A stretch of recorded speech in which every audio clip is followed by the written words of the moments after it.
വചനയാത്ര നിയമാവർത്തനം 16-ാം അധ്യായം. പെസഹ തിരുനാൾ. അബീബ് മാസം ആചരിക്കുകയും നിന്റെ ദൈവമായ കർത്താവിൻ്റെ പെസഹ ആഘോഷിക്കുകയും ചെയ്യുക. അബീബ് മാസത്തിലാണ് നിന്റെ ദൈവമായ കർത്താവ് രാത്രിയിൽ നിന്നെ ഈജിപ്തിൽ നിന്ന് പുറത്തേക്ക് നയിച്ചത്. നിന്റെ ദൈവമായ കർത്താവ് തൻ്റെ നാമം സ്ഥാപിക്കാൻ വേണ്ടി തിരഞ്ഞെടുക്കുന്ന സ്ഥലത്ത് ആടുമാടുകളിൽ നിന്ന് അവിടുത്തേക്ക് പെസഹാബലി അർപ്പിക്കണം. അവയോടുകൂടെ പുളിപ്പുള്ള അപ്പം ഭക്ഷിക്കരുത്. 7 ദിവസം യാതനയുടെ അപ്പമായ പുളിപ്പില്ലാത്ത അപ്പം നീ ഭക്ഷിക്കണം. നീ ഈജിപ്തിൽ നിന്ന് പുറത്തു കടന്ന ദിവസത്തെപ്പറ്റി ജീവിതകാലം മുഴുവൻ ഓർമ്മിക്കുന്നതിന് വേണ്ടിയാണിത്. തിളുക്കത്തിലാണല്ലോ ഈജിപ്തിൽ നിന്ന് നീ പുറപ്പെട്ടത്.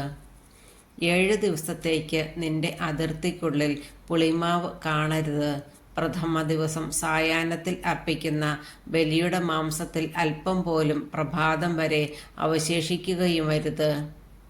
നിന്റെ ദൈവമായ കർത്താവ് നിനക്ക് തരുന്ന പട്ടണങ്ങളിൽ ഏതിലെങ്കിലും വെച്ച് പെസഹാബലി അർപ്പിച്ചാൽ പോരാ.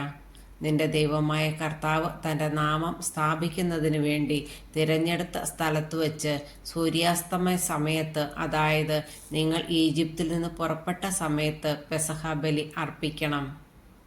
നിന്റെ ദൈവമായ കർത്താവ് തിരഞ്ഞെടുക്കുന്ന സ്ഥലത്ത് വെച്ച് അത് വേവിച്ച് ഭക്ഷിച്ചതിന് ശേഷം രാവിലെ എഴുന്നേറ്റ് കൂടാരത്തിലേക്ക് മടങ്ങണം.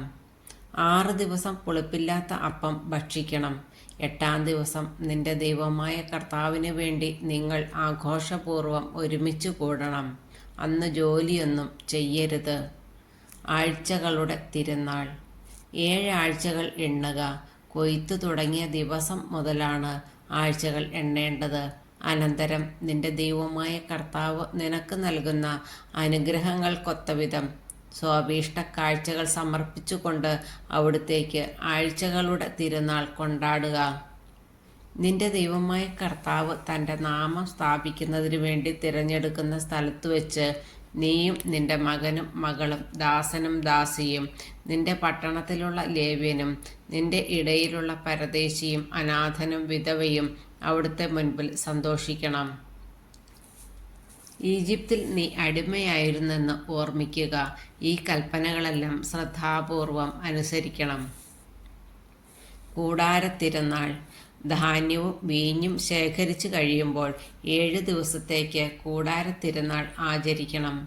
ഈ തിരുനാളിൽ നീയും നിന്റെ മകനും മകളും ദാസനും ദാസിയും നിന്റെ പട്ടണത്തിലുള്ള ലേവ്യനും പരദേശിയും അനാഥനും വിധവയും സന്തോഷിക്കണം.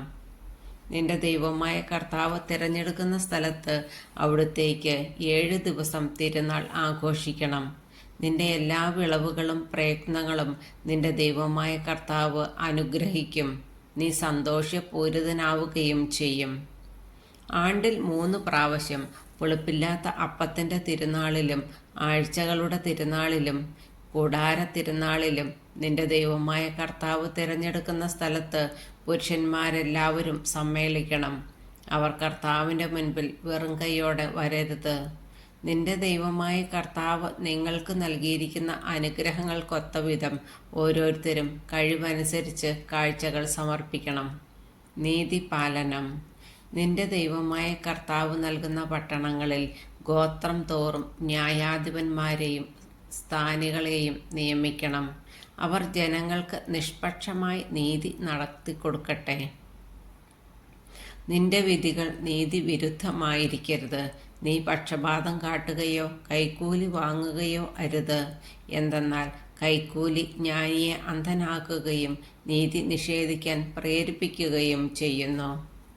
നീ ജീവിച്ചിരിക്കുന്നതിനും നിന്റെ ദൈവമായ കർത്താവ് തരുന്ന രാജ്യം കൈവശമാക്കുന്നതിനും വേണ്ടി നീതി മാത്രം പ്രവർത്തിക്കുക.